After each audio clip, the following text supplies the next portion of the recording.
everyone. In the last class, we discussed what is ionization energy, what are ionization enthalpy, what are ionization potential, and also we discussed what are the factors which affect the ionization enthalpy or ionization energy. So, what is ionization energy? It is the minimum amount of energy required to remove an electron from the outermost shell of an atom is called ionization energy. So in this class we shall discuss variation of ionization energy or ionization enthalpy across a period and down the group. So ee class nalli ionization enthalpy ಅಥವಾ ionization energy across a period ಏನಾಗುತ್ತೆ ಮತ್ತೆ down the group ಯಾವ ರೀತಿ very ಆಗುತ್ತೆ, increase ಆಗುತ್ತೆ, decrease ಆಗುತ್ತಾ, ಅದಕ್ಕೆ reason ಏನು ಅನ್ನೋದನ್ನ ಮಾಡ್ತಾ ಇದ್ವಿ. ಸೊ ನೋಡಿ, ಈಗ first variation of ionisation enthalpy or ionisation energy across a period. So across a period. So period ಅಂದ್ರೆ ಗೊತ್ತಿದೆ ನಿಮಗೆ, horizontal rows are known as periods.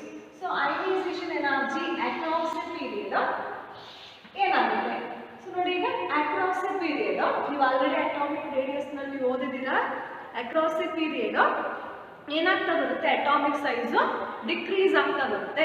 So atomic size ಯಾವಾಗ ಡಿಕ್ರೀಸ್ ಆಗ್ತಾ ಬರುತ್ತೋ ನಾನು ಎನರ್ಜಿನ ಜಾಸ್ತಿ ಕೊಟ್ಟು ಏನು ಮಾಡ್ಬೇಕು, ಎಲೆಕ್ಟ್ರಾನ್ ರಿಮೂವ್ ಮಾಡ್ಬೇಕು. ಯಾಕಂತಂದ್ರೆ ಆಟಮಿಕ್ ಸೈಜ್ ಚಿಕ್ಕದು ಅಂತಂದ್ರೆ ಸೊ ನ್ಯೂಕ್ಲಿಯಸ್ಗೂ ಮತ್ತೆ ಔಟರ್ ಮೋಸ್ಟ್ ಅಲ್ಲಿ ಇರುವಂತ ಎಲೆಕ್ಟ್ರಾನ್ ಡಿಸ್ಟೆನ್ಸ್ ಏನು ಕಡಿಮೆ. ಸೊ ಡಿಸ್ಟೆನ್ಸ್ ಕಡಿಮೆ ಅಂತಂದ್ರೆ ಅಟ್ರಾಕ್ಷನ್ ಏನಿರುತ್ತೆ ಜಾಸ್ತಿ. ಸೊ ಯಾವಾಗ ನ್ಯೂಕ್ಲಿಯಸ್ಗೂ ಔಟರ್ ಮೋಸ್ಟ್ ಅಲ್ಲಿ ಇರುವಂತ ಎಲೆಕ್ಟ್ರಾನ್ ಅಟ್ರಾಕ್ಷನ್ ತುಂಬಾ ಜಾಸ್ತಿ ಇರುತ್ತೋ ನಾನು ಆ ಎಲೆಕ್ಟ್ರಾನ್ ರಿಮೂವ್ ಮಾಡೋದಕ್ಕೆ ಏನ್ ಮಾಡ್ಬೇಕು, ನಾನು ಎನರ್ಜಿನ ಜಾಸ್ತಿ ಸಪ್ಲೈ ಮಾಡಿ ಎಲೆಕ್ಟ್ರಾನ್ ರಿಮೂವ್ ಮಾಡಬೇಕು. ಸೊ ಹಾಗಾಗಿ ಅಕ್ರಾಸ್ ಎ ಪೀರಿಯಡ್ ಅಂದ್ರೆ ಲೆಫ್ಟ್ ಟು ರೈಟ್ ಏನಾಗುತ್ತೆ, ಅಯನೈಸೇಷನ್ ಎನರ್ಜಿ ಇನ್ಕ್ರೀಸಸ್. ಯಾಕೆ ಅಯನೈಸೇಷನ್ ಎನರ್ಜಿ ಇನ್ಕ್ರೀಸ್ ಆಯಿತು? Because of decrease in the atomic size. Across a period atomic size decreases. So atomic size ಕಡಿಮೆ ಆಗೋದ್ರಿಂದ nuclear charge ಏನಾಗ್ತಾ ಹೋಗುತ್ತೆ, effective nuclear charge increases. ನೋಡಿ, ಈಗ ನಮ್ಮ ಲಾಸ್ಟ್ ಕ್ಲಾಸ್ ಅಟಾಮಿಕ್ ರೇಡಿಯಸ್ ಅಲ್ಲಿ ಎಕ್ಸಾಂಪಲ್ ಕೂಡ ಕೊಟ್ಟಿದೆ ಸೆಕೆಂಡ್ ಪೀರಿಯಡ್ ಎಲಿಮೆಂಟ್ಸ್ ಗಳನ್ನ. So across a period ionisation energy or enthalpy decreases. ಯಾಕೆ ಡಿಕ್ರೀಸ್ ಆಯಿತು? Because of ionization across a period ionization energy increases. Yaake increase aitu? Because atomic size decreases.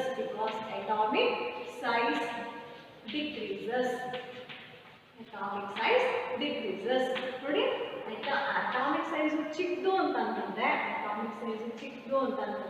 ನನಗೆ outer most ಅಲ್ಲಿಂದ electron remove ಮಾಡೋದು ಕಷ್ಟ. ಯಾಕೆ ಅಂತಂದ್ರೆ ಈ ಎಲೆಕ್ಟ್ರಾನ್ಗೂ ಈ ನ್ಯೂಕ್ಲಿಯಸ್ಗೂ ಪಾಸಿಟಿವ್ಲಿ ಚಾರ್ಜ್ ನ್ಯೂಕ್ಲಿಯಸ್ಗೂ ಅಟ್ರಾಕ್ಷನ್ ಜಾಸ್ತಿ, ಡಿಸ್ಟೆನ್ಸ್ ಕಡಿಮೆ.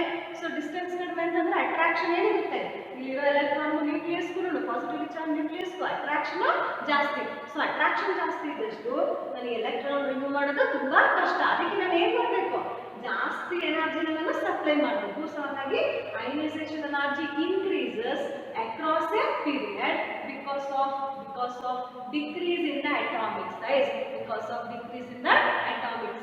So atomic size kadame anta andre nuclear charge, effective nuclear charge across a period increases. Nuclear charge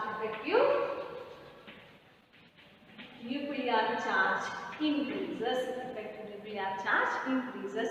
So it is very important. Across the period ionization energy increases. ಯಾಕೆ ಜಾಸ್ತಿ ಆಯಿತು? Because atomic size across the period decreases. ಯಾವಾಗ atomic size ಚಿಕ್ಕದಾಗುತ್ತೋ more energy is required to remove an electron from the outermost shell. So ನಾನು ಇಲ್ಲಿರೋ electron remove ಮಾಡಬೇಕು, ಎನರ್ಜಿನ ನಾನು ಜಾಸ್ತಿ ಸಪ್ಲೈ ಮಾಡಬೇಕು. ಬಿಕಾಸ್ ಸೈಜ್ ಚಿಕ್ಕದು ಅಂತಂದ್ರೆ ಅಟ್ರಾಕ್ಷನ್ ತುಂಬಾ ಜಾಸ್ತಿ. ಸೊ ನಾವು ಇವಾಗ ಡೌನ್ ದ ಗ್ರೂಪ್ ಏನಾಗುತ್ತೆ, down the group ionisation energy ionisation energy decreases. Down the group ionisation energy ಏನಾಗ್ತಾ ಬರುತ್ತೆ, ಡಿಕ್ರೀಸ್ ಆಗ್ತಾ ಬರುತ್ತೆ. ಯಾಕೆ ಡಿಕ್ರೀಸ್ ಆಗ್ತಾ ಬರುತ್ತೆ? ನೋಡಿ, down the group atomic size ಏನಾಗ್ತಾ ಬರುತ್ತೆ, ಜಾಸ್ತಿ atomic size increases.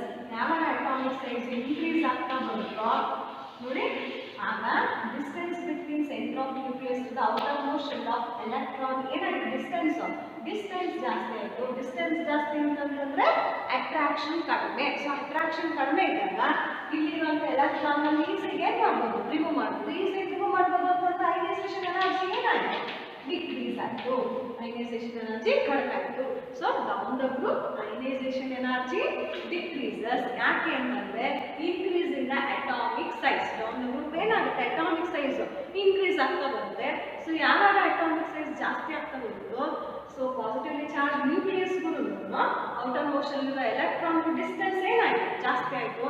ಸೊ ಯಾವಾಗ ಡಿಸ್ಟೆನ್ಸ್ ಜಾಸ್ತಿ ಆಗುತ್ತೋ ಅಟ್ರಾಕ್ಷನ್ ಏನು ಪಾಸಿಟಿವ್ಲಿ ಚಾರ್ಜ್ ನ್ಯೂಕ್ಲಿಯಸ್ಗಳು ಔಟರ್ ಮೋಷನ್ ಇರುವಂಥ ಎಲೆಕ್ಟ್ರಾನ್ಗಳು ಅಟ್ರಾಕ್ಷನ್ ಕಡಿಮೆ. ದೇರ್ಫೋರ್ ಹಾಗಾಗಿ ನಾವು ಏನು ಮಾಡ್ಬೋದು ಔಟರ್ ಮೋಷನ್ ಅಲ್ಲಿರುವಂಥ ಎಲೆಕ್ಟ್ರಾನ್ ಅನ್ನ ಈಸಿಯಾಗಿ ರಿಮೂವ್ ಮಾಡ್ಬೋದು. ಅಯನೈಸೇಷನ್ ಎನರ್ಜಿ ಅಂತಂದ್ರೆ ಡೆಫಿನಿಷನ್ ಔಟರ್ ಮೋಷನ್ ಅಲ್ಲಿರುವಂಥ ಎಲೆಕ್ಟ್ರಾನ್ ಅನ್ನು ರಿಮೂವ್ ಮಾಡೋದಕ್ಕೆ ಎಷ್ಟು ಎನರ್ಜಿನ ಸಪ್ಲೈ ಮಾಡ್ತಿದ್ರಲ್ಲ that energy is called ionisation energy. So ionisation energy down the group ಏನಾಗ್ತಾ ಹೋಗುತ್ತೆ ಡಿಕ್ರೀಸ್ ಆಗ್ತಾ ಬರುತ್ತೆ. ಬಿಕಾಸ್ ಯಾಕೆ ಅಂತಂದ್ರೆ increase in the atomic size. Because of increase in the atomic size. So atomic size ಜಾಸ್ತಿ ಆದಷ್ಟು ಏನಾಗುತ್ತೆ force of attraction between the nucleus and the outermost shell of electron decreases. Therefore we can easily remove the electron from the outermost shell. So ನಾನು ಹೇಳ್ತಿರೋದು ಗೊತ್ತಾಗ್ತಿದ್ಯಾ? So ಈ question 3 marks ಗೆ important.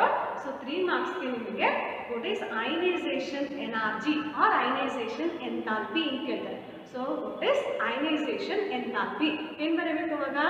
it is the minimum amount of energy required to remove an electron from the outermost shell of an atom. From the outermost shell of an isolated gaseous atom ಅಂತೇಳಿ 1 ಮಾರ್ಕ್ಸ್ಗೆ definition ಬರೀಬೇಕು.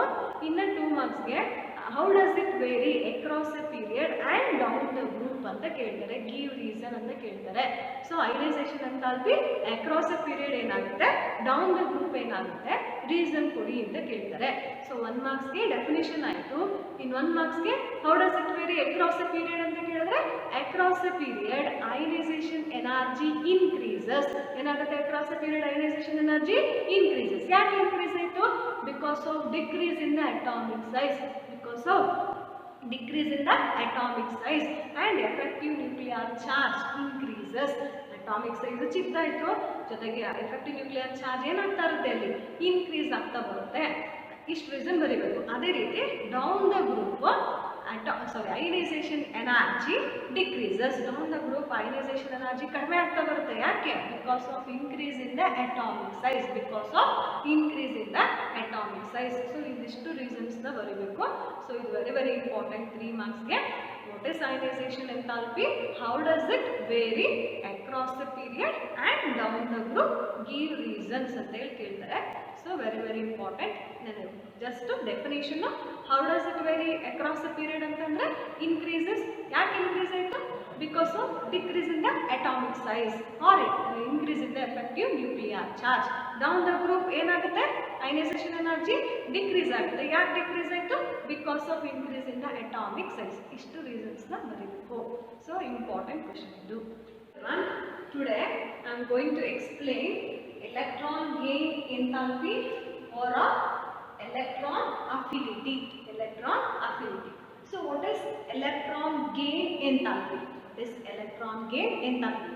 So electron gain enthalpy means it is the amount of energy released. Amount of energy released when an electron is added to outermost shell of gaseous isolated atom. So it is the reverse of ionization energy or ionization enthalpy.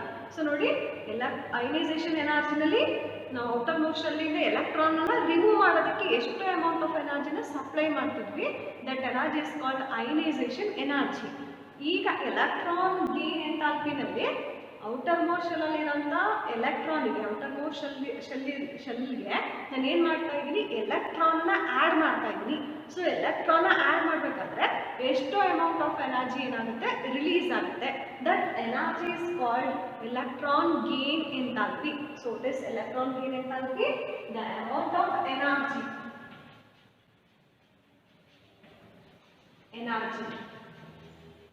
released, the amount of energy released when an electron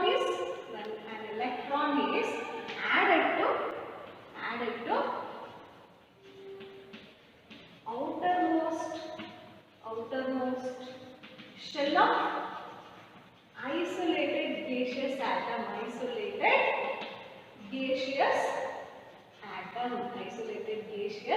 atom. So ನೋಡಿ ಇದೊಂದು atom ಯಾವಾಗ ಯಾವ shape ಇರುತ್ತೆ, spherical shape ಅಲ್ಲಿ ಇರುತ್ತೆ. So ಈ outer most ಶೆಲ್ಗೆ already electrons ಇರುತ್ತೆ. Outer most ಶೆಲ್ಗೆ ನಾನು ಏನ್ ಮಾಡ್ತಾ ಇದ್ದೀನಿ, ಎಲೆಕ್ಟ್ರಾನ್ ಅನ್ನ ಆಡ್ ಮಾಡ್ತಾ ಇದ್ದೀನಿ. ಸೊ ಎಲೆಕ್ಟ್ರಾನ್ ಆಡ್ ಮಾಡಬೇಕಾದ್ರೆ ಎಷ್ಟೋ ಅಮೌಂಟ್ ಆಫ್ ಎನರ್ಜಿ ಏನಾಗುತ್ತೆ, ರಿಲೀಸ್ ಆಗುತ್ತೆ. That energy is called electron gain enthalpy. So it is electron gain enthalpy, a minimum amount of energy, the amount of energy released when electron is added to outermost shell of isolated gaseous atom. So ನೋಡಿ ಈಗ ನಾನು chlorine ತಗೊಂಡಿದ್ದೀನಿ. ಈ ಕ್ಲೋರಿನ್ಗೆ ನಾನು electron ಏನ್ ಮಾಡ್ತಾ ಇದ್ದೀನಿ, add ಮಾಡ್ತಾ ಇದ್ದೀನಿ. So when electron is added to chlorine, the chlorine will change to ಏನಾಗಿ ಚೇಂಜ್ ಆಗುತ್ತೆ, ಎಲೆಕ್ಟ್ರಾನ್ ನ ಗೇನ್ ಮಾಡ್ಕೊಂಡ್ಮೇಲೆ Cl ಮೈನಸ್. ಸೊ ಇಲ್ಲಿ ಯಾವ ಸ್ಟೇಟ್ ನಲ್ಲಿ ಇರುತ್ತೆ, ಇದು ಗೇಷಿಯಸ್ ಫಾರ್ಮ್ ಅಲ್ಲಿ ಇರುತ್ತೆ. ಸೊ ಇದು ಕೂಡ ಅಯಾನ್ ಫಾರ್ಮ್ ಅಲ್ಲಿ ಇರುತ್ತೆ, ಗೇಷಿಯಸ್ ಫಾರ್ಮ್ ಅಲ್ಲಿ ಇರುತ್ತೆ. ಸೊ ಯಾವಾಗ ಎಲೆಕ್ಟ್ರಾನ್ ಅನ್ನು ಕ್ಲೋರಿನ್ ಗೆ ಆಡ್ ಮಾಡ್ತೀನೋ ಆಗ ಆನಿಯಾನ್ ಫಾರ್ಮ್ ಆಗುತ್ತೆ. ಸೊ ಅವಾಗ ನನಗೆ ಅಮೌಂಟ್ ಆಫ್ ಎನರ್ಜಿ ಏನಾಗುತ್ತೆ, ರಿಲೀಸ್ ಆಗುತ್ತೆ. ಸೊ ಎಷ್ಟು ಅಮೌಂಟ್ ಆಫ್ ಎನರ್ಜಿ ರಿಲೀಸ್ ಆಗುತ್ತೆ, ಯಾವ ವ್ಯಾಲ್ಯೂ ಬರುತ್ತೆ, ಅಮೌಂಟ್ ಆಫ್ ಎನರ್ಜಿ ರಿಲೀಸ್ ಆದರೆ delta H is negative. Delta H means change in heat energy or change in enthalpy. So ನೋಡಿ electron gain enthalpy ಗೆ delta EGH. So delta H ಅನ್ನೋದು change in enthalpy. So ನೀವು thermodynamics ಅಂತ ಒಂದು chapter ಬರುತ್ತೆ, ಆ ಗೀಟ್ ಎಲ್ಲ ಗೊತ್ತಿರಾ. ಸೊ ಹೀಟ್ ಎನರ್ಜಿನ ನಾನು ಏನು ಮಾಡ್ತಾ ಇದ್ದೀನಿ, ಡೆಲ್ಟಾ H ಇಂದ ರೆಪ್ರೆಸೆಂಟ್ ಮಾಡಿದ್ದೀನಿ. ಇದು ಎಲೆಕ್ಟ್ರಾನ್ ಗೇನ್ ಎಂಥಾಲ್ಪಿ ಆಗಿರೋದ್ರಿಂದ delta EG means electron gain enthalpy. So ಯಾವಾಗ ಏನಾಗುತ್ತೆ, ಎಲೆಕ್ಟ್ರಾನ್ ಆಡ್ ಮಾಡಬೇಕಾದ್ರೆ ಎನರ್ಜಿ ರಿಲೀಸ್ ಆಗುತ್ತೆ. ಸೊ ಎನರ್ಜಿ ರಿಲೀಸ್ ಆದ್ರೆ ಏನಂತ ಯಾವ ಟೈಪ್ ಆಫ್ ರಿಯಾಕ್ಷನ್ಸ್ ಅಂತ ಕರಿತೀವಿ, exothermic reaction. Delta H value ಏನಾಯ್ತು, ನೆಗೆಟಿವ್. ನೋಡಿ ಈಗ ಈ ವ್ಯಾಲ್ಯೂ ಇದೆಲ್ಲ delta H value it may be positive ಆದರೂ ಆಗಿರ್ಬೋದು ಅಥವಾ ನೆಗೆಟಿವ್ ಆದರೂ ಆಗಿರ್ಬೋದು. That value positive or negative value of electron gain enthalpy depends on nature of element. ಈ ವ್ಯಾಲ್ಯೂ ಇದೆಯಲ್ಲ, ಪಾಸಿಟಿವ್ ಅಥವಾ ನೆಗೆಟಿವ್ ವ್ಯಾಲ್ಯೂ, ಈ ವ್ಯಾಲ್ಯೂ ಯಾವುದ್ರ ಮೇಲೆ ಡಿಪೆಂಡ್ ಆಗಿರುತ್ತೆ ಅಂತಂದ್ರೆ ನೇಚರ್ ಆಫ್ ಎಲಿಮೆಂಟ್ಸ್ಗಳ ಮೇಲೆ ಡಿಪೆಂಡ್ ಆಗಿರುತ್ತೆ. ಈಗ ನೋಡಿ, ಈಗ ನೀವು ಹ್ಯಾಲೋಜನ್ಸ್ಗಳನ್ನ ನೋಡಿರ್ತೀರಾ. ಸೊ ಹ್ಯಾಲೋಜನ್ಸ್ ಯಾವ್ಯಾವುದು, fluoro, chloro, bromo, iodo. So ಈ ಹ್ಯಾಲೋಜನ್ಸ್ಗಳಿಗೆ electron gain enthalpy is always very high. ಜಾಸ್ತಿ. ಯಾಕೆ ಎಲೆಕ್ಟ್ರಾನ್ ಗೇನ್ ಎಂಥಾಲ್ಪಿ ಜಾಸ್ತಿ ಅದಕ್ಕೆ ಅಂತಂದ್ರೆ ವೇಲೆನ್ಸ್ ಶೆಲ್ನಲ್ಲಿ ಟೋಟಲಿ ಎಷ್ಟು ಎಲೆಕ್ಟ್ರಾನ್ಸ್ಗಳಿರುತ್ತೆ, 7 ಎಲೆಕ್ಟ್ರಾನ್ಸ್. ವೇಲೆನ್ಸ್ ಶೆಲ್ನಲ್ಲಿ 7 ಎಲೆಕ್ಟ್ರಾನ್ಸ್ಗಳಿರುತ್ತೆ. ಅದಕ್ಕೆ ಒಂದು ಎಲೆಕ್ಟ್ರಾನ್ ಅದು ರಿಸೀವ್ ಮಾಡ್ಕೊಂಡ್ರೆ ನೋಡಿ ಆಕ್ಟೇಟ್ ಕಾನ್ಫಿಗರೇಷನ್, NS2 ಕಾನ್ಫಿಗರೇಷನ್ ಬರೋದ್ರಿಂದ ಟೋಟಲಿ ಎಷ್ಟು ಎಲೆಕ್ಟ್ರಾನ್ಸ್ ಆಯ್ತು, ಇವಾಗ 8 ಎಲೆಕ್ಟ್ರಾನ್ಸ್ಗಳಾಗೋದ್ರಿಂದ ಇದನ್ನ ಸ್ಟೇಬಲ್ ಕಾನ್ಫಿಗರೇಷನ್ ಅಂತ ಕರಿತೀವಿ. ಗೊತ್ತಾಗ್ತಿದೆ ಏನ್ ಹೇಳ್ತಾ ಇದೀನಿ ಅಂತ. So halogens have high ionisation enthalpy, halogens have high electron gain enthalpy. ಅದೇ ರೀತಿ noble gas elements have negligible or zero electron gain enthalpy. So noble gas elements ಗಳಿಗೆ electron gain enthalpy value ಏನಿರುತ್ತೆ, 0. ಯಾಕೆ noble gas ಗಳಿಗೆ electron gain enthalpy 0? Because ಯಾಕೆ ಅಂತಂದ್ರೆ noble gases have NS2 configuration. So outermost valence shell ನಲ್ಲಿ ಯಾವಾಗಲೂ ಕೂಡ ಅದರಲ್ಲಿ ಏನಿರುತ್ತೆ, 8 ಎಲೆಕ್ಟ್ರಾನ್ಸ್ಗಳು ಇರೋದ್ರಿಂದ ನೋಬಲ್ ಗ್ಯಾಸಸ್ಗಳಿಗೆ ಸೊ ಅದು ಈಸಿಯಾಗಿ ಏನು ಮಾಡ್ಕೊಳಕ್ಕಾಗಲ್ಲ, ಅದು ಎಲೆಕ್ಟ್ರಾನ್ ಅನ್ನ ರಿಸೀವ್ ಮಾಡ್ಕೊಳಕ್ಕಾಗಲ್ಲ, ಎಲೆಕ್ಟ್ರಾನ್ ಆಡ್ ಮಾಡ್ಕೊಳ್ಳಲ್ಲ. ಸೊ ಹಂಗಾಗಿ electron gain enthalpy is 0 for noble ಗ್ಯಾಸಸ್ಗಳಿಗೂ ಕೂಡ ಆಲ್ಕಲೈನ್ ಗ್ಯಾಸ್ ಎಲಿಮೆಂಟ್ಸ್ಗಳಿಗೂ ಕೂಡ ಎಲೆಕ್ಟ್ರಾನ್ ಗೇನ್ ಎಂಥಾಲ್ಪಿ ವ್ಯಾಲ್ಯೂ ಏನಿರುತ್ತೆ 0. ಅದೇ ರೀತಿ ಆಲ್ಕಲೈನ್ ಅರ್ತ್ ಮೆಟಲ್ಸ್ ಅಂದ್ರೆ ಗ್ರೂಪ್ 2 ಎಲಿಮೆಂಟ್ಸ್ ಗ್ರೂಪ್ 1 ನ ಆಲ್ಕಲೈನ್ ಕರಿತೀವಿ, ಗ್ರೂಪ್ 2 ನ ಆಲ್ಕಲೈನ್ ಅರ್ತ್ ಮೆಟಲ್ಸ್ ಅಂತ ಕರಿತೀವಿ. ಸೊ ಆಲ್ಕಲೈನ್ ಅರ್ತ್ ಮೆಟಲ್ಸ್ ಗಳಿಗೆ ಎಲ್ಲ ಆಲ್ಕಲೈನ್ ಅರ್ತ್ ಮೆಟಲ್ಸ್ ಗಳಿಗೆ ಗ್ರೂಪ್ 2 ಎಲಿಮೆಂಟ್ಸ್ ಗಳಿಗೆ NS2 configuration valence shell configuration ಏನಿರುತ್ತೆ NS2 ಕಾನ್ಫಿಗರೇಷನ್ ಇರೋದ್ರಿಂದ ಈ s ಆರ್ಬಿಟಲ್ ಅಲ್ಲಿ ಎಷ್ಟು ಎಲೆಕ್ಟ್ರಾನ್ಸ್ ಗಳಿವೆ ಆಲ್ರೆಡಿ 2 ಎಲೆಕ್ಟ್ರಾನ್ಸ್ ಗಳು ಇರೋದ್ರಿಂದ ಇದು ಈಸಿಯಾಗಿ ಇನ್ನೊಂದು ಎಲೆಕ್ಟ್ರಾನ್ ಏನ್ ಮಾಡ್ಕೊಳ್ಳಲ್ಲ ಆಡ್ ಮಾಡ್ಕೊಳ್ಳಲ್ಲ. ಸೊ ಹಾಗಾಗಿ electron gain enthalpy value is 0 for alkaline earth metal. Alkaline earth metal ಗೂ ಕೂಡ ಏನಿರುತ್ತೆ ಅಥವಾ ಗ್ರೂಪ್ 2 ಎಲಿಮೆಂಟ್ಸ್ ಗಳಿಗೆ ಎಲೆಕ್ಟ್ರಾನ್ ಗೇನ್ ಎಂಥಾಲ್ಪಿ ವ್ಯಾಲ್ಯೂ ಕೂಡ ಏನಿರುತ್ತೆ 0. ಬಿಕಾಸ್ ಯಾಕೆ ಅಂತಂದ್ರೆ s ಆರ್ಬಿಟಲ್ ಅಲ್ಲಿ ಆಲ್ರೆಡಿ ಅದೇನದು ಸ್ಟೇಬಲ್ ಕಾನ್ಫಿಗರೇಷನ್ ಇರೋದ್ರಿಂದ, ಸೊ ಸ್ಟೇಬಿಲಿಟಿ ಇರೋದ್ರಿಂದ ಒಂದು ಎಲೆಕ್ಟ್ರಾನ್ ಏನ್ ಮಾಡ್ಕೊಳ್ಳಲ್ಲ ಆಡ್ ಮಾಡ್ಕೊಳ್ಳಲ್ಲ. So what is electron gain enthalpy? Electron gain enthalpy means the amount of energy released when electron is added to outermost shell of isolated gaseous atom are called electron gain enthalpy or electron affinity. So halogens ಗಳಿಗೆ ಯಾವಾಗಲೂ ಕೂಡ electron gain enthalpy ಏನಿರುತ್ತೆ ಜಾಸ್ತಿ, not but stable configuration. So ಅದರಲ್ಲಿ ಯಾವಾಗಲೂ halogens ಗಳಲ್ಲಿ NS2np5 configuration outer shell ನಲ್ಲಿ ಅಥವಾ ವೇಲೆನ್ಸ್ ಶೆಲ್ ಅಲ್ಲಿ NS2np5 ಕಾನ್ಫಿಗರೇಷನ್ ಇರುತ್ತೆ. ಒಂದು ಎಲೆಕ್ಟ್ರಾನ್ ಅನ್ನ ಆಡ್ ಮಾಡಿದ ತಕ್ಷಣ ಅದು ಸ್ಟೇಬಲ್ ಕಾನ್ಫಿಗರೇಷನ್ ಅಕ್ವೈರ್ ಮಾಡ್ಕೊಳ್ಳೋದ್ರಿಂದ ಸೊ ಹ್ಯಾಲೋಜನ್ಸ್ ಈಸಿಯಾಗಿ ಏನು ಮಾಡ್ಕೊಳ್ಳುತ್ತೆ ಎಲೆಕ್ಟ್ರಾನ್ ಅನ್ನ ಆಡ್ ಮಾಡ್ಕೊಳ್ಳುತ್ತೆ, ರಿಸೀವ್ ಮಾಡ್ಕೊಳ್ಳುತ್ತೆ. ಸೊ ಹಾಗಾಗಿ electron gain enthalpy is very high for halogens. ಅದೇ ರೀತಿ electron gain enthalpy 0 for noble gases ಮತ್ತೆ alkaline earth metal or group 2 elements ಕೂಡ ಏನಿರುತ್ತೆ ಎಲೆಕ್ಟ್ರಾನ್ ಗೇನ್ ಎಂಥಾಲ್ಪಿ ವ್ಯಾಲ್ಯೂ 0 ಇರುತ್ತೆ. ಸೊ ಈ ಎಲೆಕ್ಟ್ರಾನ್ ಗೇನ್ ಎಂಥಾಲ್ಪಿ ವ್ಯಾಲ್ಯೂ ಇದೆಯಲ್ಲ it may be positive or negative. So ಈ positive ಅಥವಾ ನೆಗೆಟಿವ್ ವ್ಯಾಲ್ಯೂ ಡಿಪೆಂಡ್ಸ್ ಅಪಾನ್, ಅಂದ್ರೆ ನೋಡಿ ಈಗ ಹ್ಯಾಲೋಜನ್ಗೆ ನಾನು ಎಲೆಕ್ಟ್ರಾನ್ ಆಡ್ ಮಾಡಿದಾಗ ಎನರ್ಜಿ ಏನಾಯಿತು ರಿಲೀಸ್ ಆಯಿತು. ಸೊ ಈ ವ್ಯಾಲ್ಯೂ ಯಾವ್ದ್ರ ಮೇಲೆ ಡಿಪೆಂಡ್ ಆಗಿರುತ್ತೆ? That depends upon the nature of elements. Next, factors affecting the electron gain enthalpy. So what are the factors which affect the electron gain enthalpy? The first factor is atomic size. So ನೋಡಿ ಈಗ electron gain enthalpy increases with decreasing size. So therefore electron gain enthalpy is inversely proportional to atomic size. So ನೋಡಿ ಈಗ atom size ಚಿಕ್ಕದಿತ್ತು, atom size ಏನಿದೆ ಇಲ್ಲಿ ಚಿಕ್ಕದಿದೆ. ಅದೇ ರೀತಿ ಇನ್ನೊಂದು atom ಅನ್ನು ನೋಡಿದೀನಿ, ಅದರ ಸೈಜ್ ಏನಿದೆ ಒಂದು ಆಟಮ್ ಚಿಕ್ಕ ಸೈಜ್ ಇದೆ, ಇನ್ನೊಂದು ಆಟಮ್ ದೊಡ್ಡ ಸೈಜ್ ಇದೆ. So electron gain enthalpy means ನಾನು ಎಲೆಕ್ಟ್ರಾನ್ ಔಟರ್ ಶೆಲ್ಗೆ ಆಡ್ ಮಾಡ್ತಾ ಇದ್ದೀನಿ, ಆಡ್ ಮಾಡಿದಾಗ ಎಷ್ಟು ಅಮೌಂಟ್ ಆಫ್ ಎನರ್ಜಿ ರಿಲೀಸ್ ಆಗುತ್ತೆ, that energy is called electron gain enthalpy. So ನೋಡಿ ಆಟಮ್ ಚಿಕ್ಕದಿತ್ತು ಅಂತ ಅಂತಂದ್ರೆ ಎಲೆಕ್ಟ್ರಾನ್ ನಾನು ಆಡ್ ಮಾಡೋದು ಈಸಿ. ಆಟಮ್ ಸೈಜ್ ಚಿಕ್ಕದಿತ್ತು ಅಂತಂದ್ರೆ ನಾನು ಆಡ್ ಮಾಡ್ತಿರೋ ಎಲೆಕ್ಟ್ರಾನ್ ಆಡ್ ಮಾಡೋದು ಈಸಿ. ನೋಡಿ ಈಗ ನಾನು ಆಡ್ ಮಾಡಿದಂಥ ಎಲೆಕ್ಟ್ರಾನ್ ನ್ಯೂಕ್ಲಿಯಸ್ ಅಟ್ರಾಕ್ಷನ್ ಏನಿರುತ್ತೆ ಜಾಸ್ತಿ. ಸೊ ಹಂಗಾಗಿ ಅಮೌಂಟ್ ಆಫ್ ಎನರ್ಜಿ ಏನಾಗುತ್ತೆ ರಿಲೀಸ್ ಆಗೋದು ಕೂಡ ಜಾಸ್ತಿ. ಗೊತ್ತಾಗ್ತಿದೆಯಾ? ಸೈಜ್ ಚಿಕ್ಕಿತ್ತು ಅಂತ ಅಂತಂದ್ರೆ it would be easier to add electron. Size ಚಿಕ್ಕಿದ್ದಷ್ಟು ನಾನು ಈಸಿಯಾಗಿ ಎಲೆಕ್ಟ್ರಾನ್ ಏನ್ ಮಾಡ್ಬೋದು, ನಾನು ಆಡ್ ಮಾಡ್ಬೋದು. ಅದೇ ಸೈಜ್ ಜಾಸ್ತಿ ಇದ್ದಷ್ಟು ನಾನು ಔಟರ್ ಶೆಲ್ಗೆ ಎಲೆಕ್ಟ್ರಾನ್ ಆಡ್ ಮಾಡಿದ್ರು ಕೂಡ ಈ ಎಲೆಕ್ಟ್ರಾನ್ ಈ ನ್ಯೂಕ್ಲಿಯಸ್ ಡಿಸ್ಟೆನ್ಸ್ ಏನಾಯ್ತು ಜಾಸ್ತಿ ಆಯಿತು, ಅಟ್ರಾಕ್ಷನ್ ಕಡಿಮೆ. ಸೊ ಹಾಗಾಗಿ ಎಲ್ಲ ಅಮೌಂಟ್ ಆಫ್ ಎನರ್ಜಿ ರಿಲೀಸ್ ಆಗೋದು ಕೂಡ ಏನಾಯ್ತು ಕಡಿಮೆ. ಅದೇ ರೀತಿ ನೋಡಿ ಸೈಜ್ ಚಿಕ್ಕಿದ್ದಷ್ಟು ಎಲೆಕ್ಟ್ರಾನ್ ಈಸಿಯಾಗಿ ಆಡ್ ಮಾಡ್ಬೋದು, ಆಗ electron gain enthalpy amount of energy release ಆಗೋದು ಜಾಸ್ತಿ. ಹಾಗಾಗಿ ಎಲೆಕ್ಟ್ರಾನ್ ಗೇನ್ ಎಂಥಾಲ್ಪಿ ಜಾಸ್ತಿ. ನೆನಪಿಗೆ ಗೊತ್ತಾಗ್ತಿದೆಯಾ? ಸೈಜ್ ಚಿಕ್ಕಿದ್ದಷ್ಟು ಎಲೆಕ್ಟ್ರಾನ್ ಅನ್ನು ಈಸಿಯಾಗಿ ಆಡ್ ಮಾಡ್ಬೋದು. ಸೊ ಈಸಿಯಾಗಿ ಆಡ್ ಮಾಡಿದಷ್ಟು ಎನರ್ಜಿ ಏನಾಗುತ್ತೆ ರಿಲೀಸ್ ಆಗೋದು ಜಾಸ್ತಿ. ಸೊ ಹಾಗಾಗಿ electron gain enthalpy enthalpy increase ಆಗುತ್ತೆ ಸೈಜ್ ಚಿಕ್ಕಿದ್ದಷ್ಟು.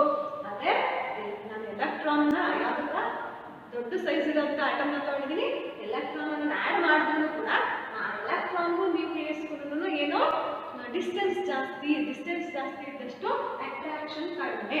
ಸೊ ಹಂಗಾಗಿ ಅಮೌಂಟ್ ಆಫ್ ಎನರ್ಜಿ ರಿಲೀಸ್ ಆಗೋದು ಕೂಡ ಕಡಿಮೆ. ಅಂದ್ರೆ ಎಲೆಕ್ಟ್ರಾನ್ ಏನಂತಾಲ್ಪಿ ಡಿಕ್ರೀಸ್ ಆಗ್ತಾ ಹೋಗುತ್ತೆ ಸೈಜು ದೊಡ್ಡದಿದ್ದಷ್ಟು. ಸೊ ಹಾಗಾಗಿ electron enthalpy is inversely proportional to atomic size. Electron enthalpy ಜಾಸ್ತಿ ಅಂತಂದ್ರೆ ಅಟಾಮಿಕ್ ಸೈಜ್ ಇರಬೇಕು ಕಡಿಮೆ.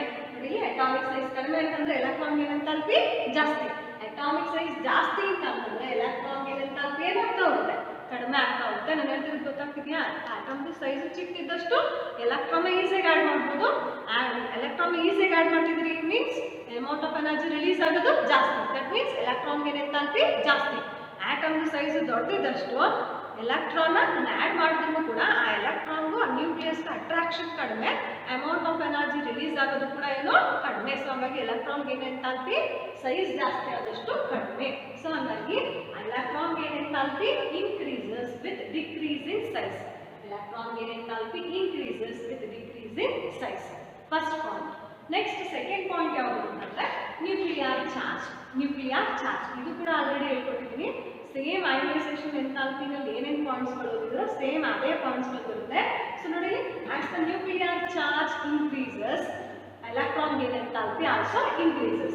So electron gain enthalpy increases with increasing nuclear charge. So nuclear charge. The last class ಹೇಳ್ಕೊಟ್ಟಿದ್ವಿ nuclear charge nothing but number of protons. So nuclear charge is inversely proportional to atomic size. ಈಗ ತಾನೇ ಹೇಳಿದ್ದೀನಿ nuclear charge ಜಾಸ್ತಿ ಅಂತಂದ್ರೆ atomic size ಕಡಿಮೆ ಅಂತಂದ್ರೆ electron ಏನಂತಾಲ್ಪಿ ಏನಾಯ್ತು ಜಾಸ್ತಿ. ಈಗ ತಾನೇ ಹೇಳಿದ್ದೀನಿ ನೋಡಿ, ಸೈಜ್ ಕಡಿಮೆ ಅಂತಂದ್ರೆ ಎಲೆಕ್ಟ್ರಾನ್ ಏನಂತಾಲ್ಪಿ ಜಾಸ್ತಿ. ಅದೇ ರೀತಿ ನೋಡಿ, nuclear charge is inversely proportional to atomic size. So nuclear charge ಜಾಸ್ತಿ ಅಂತಂದ್ರೆ ಅಟಾಮಿಕ್ ಸೈಜ್ ಕಡಿಮೆ means electron enthalpy increases. therefore ನೋಡಿ, nuclear charge is directly proportional to electron gain enthalpy. So if electron gain enthalpy increases with increasing nuclear charge ಜಾಸ್ತಿ ಆಗ್ತಿದ್ದಂಗೆ electron gain enthalpy ಕೂಡ ಏನಾಗ್ತಾ ಬರುತ್ತೆ ಜಾಸ್ತಿ ಆಗ್ತಾ ಬರುತ್ತೆ.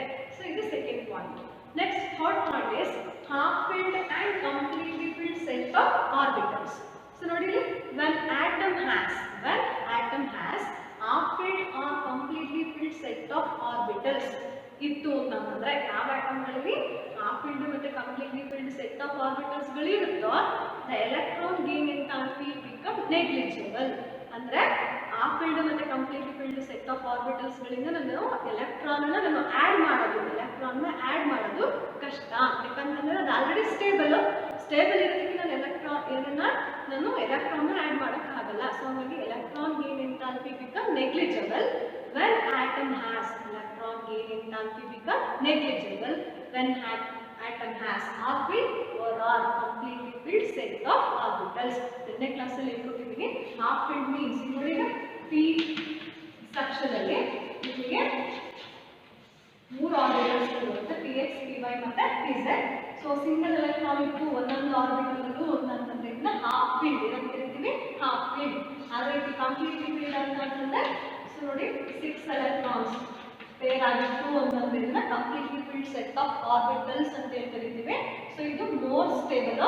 ಇದಕ್ಕೆ ನಾವು ಏನು ಮಾಡೋಕ್ಕಾಗಲ್ಲ, ಎಲೆಕ್ಟ್ರಾನ್ ಎಕ್ಸ್ಟ್ರಾ ಇನ್ನೊಂದನ್ನ ಆಡ್ ಮಾಡೋಕ್ಕಾಗಲ್ಲ. ಸೊ ಇದು ಆಲ್ರೆಡಿ ಸ್ಟೇಬಲ್. ಸೊ ಹಾಗಾಗಿ electron gain enthalpy become negligible when atom has half filled or completely filled set of orbitals. So these are the some important factors which affect the electron gain enthalpy.